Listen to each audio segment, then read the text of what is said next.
我身边很多的朋友问我，要在上海找一个妈祖庙拜一拜，应该去哪里？我说上海的妈祖庙其实以前是很多的，现在呢也慢慢的都在恢复了。今天要带大家去看的就是上海高桥镇的天后宫。据传明代三宝太监郑和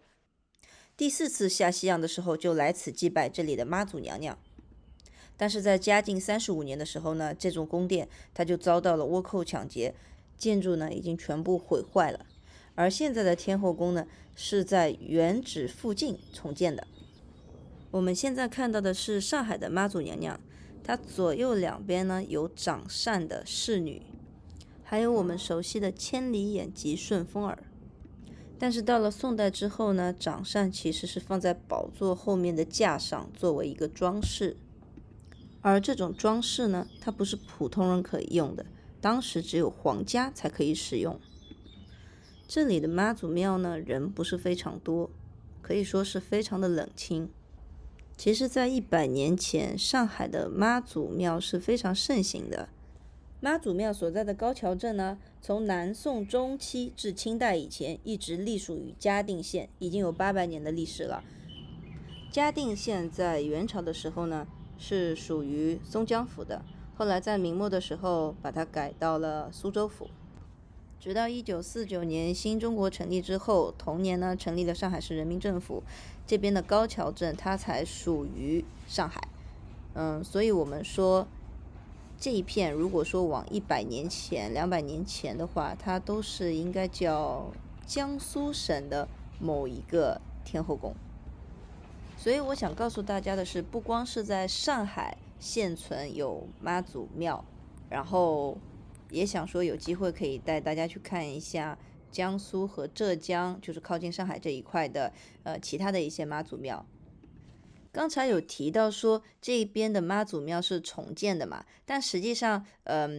你说它是重建嘛，也不能说是重建，它只能说是用了别人家的祠堂。那至于这个事情的话，我不想展开说，我们可以有机会再来聊一下关于这个祠堂，就是中式祠堂。听说它是上海这里营造石库门特别有名的一户人家，并且呢当时是这个地区的首富。所以大家要是感兴趣的话可以留言，那我看如果想听的人比较多的话就单独做一期。那现在我们随这个镜头呢再来看一下，在庙里面其实供奉的神明还是比较多的，像关二爷啊、慈航道人啊，这些我们比较熟悉的神明，还有本土的一些王爷类的神明，比如这位刘猛将。那刘猛将我之前在其他的庙里也有看到供奉嘛，虽然他没有像说萧太傅这样特别的有名，然后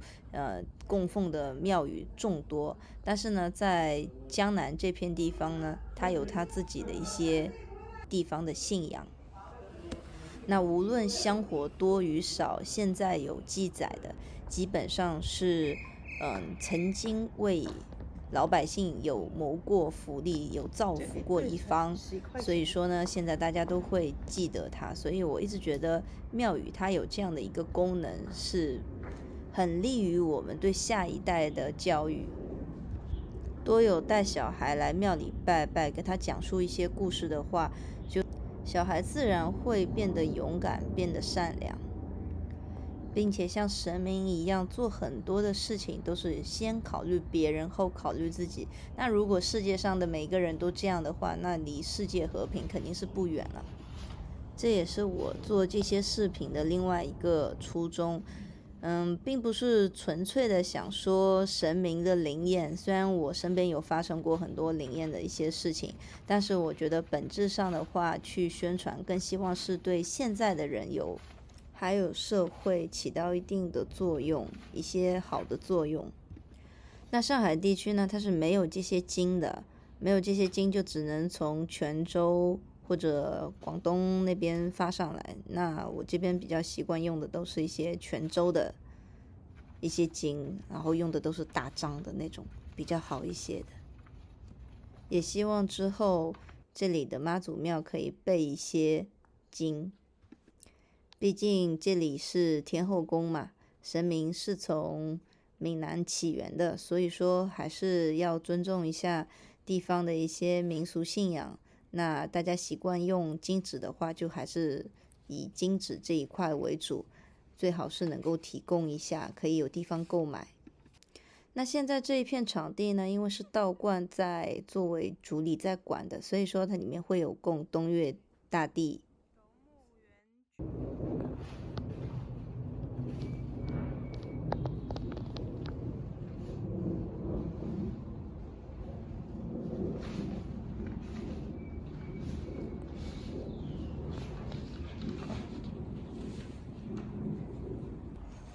这视频是拍在2024年的5月妈祖诞辰的那几天嘛。那因为这边平时妈祖收到金的，就是机会比较少，所以特地带了非常非常多的金。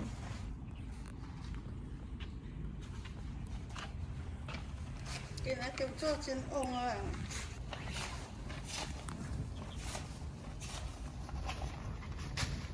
这里的后殿呢，还供了斗母元君，也是众星之母。那她的形象呢，常常会被误认为佛教中的魔力之天。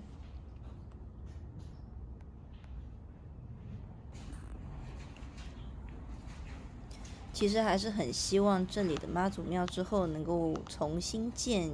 一座专门供妈祖的地方，恢复原来的那种样式，而不是说都放在人家的祠堂里面去供奉。虽然说现在这边也没有祠堂的作用了，但是还是希望该是什么样就保留什么样子。因为听说钟家人当时在抗击倭寇方面也做出了非常巨大的贡献。有钱的时候呢，也是不忘初心，做了很多的善举。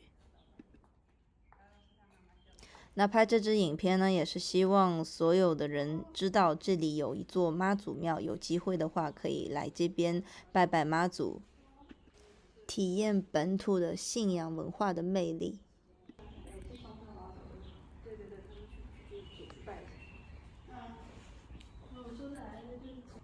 希望妈祖娘娘保佑这些善良的人们可以一帆顺利。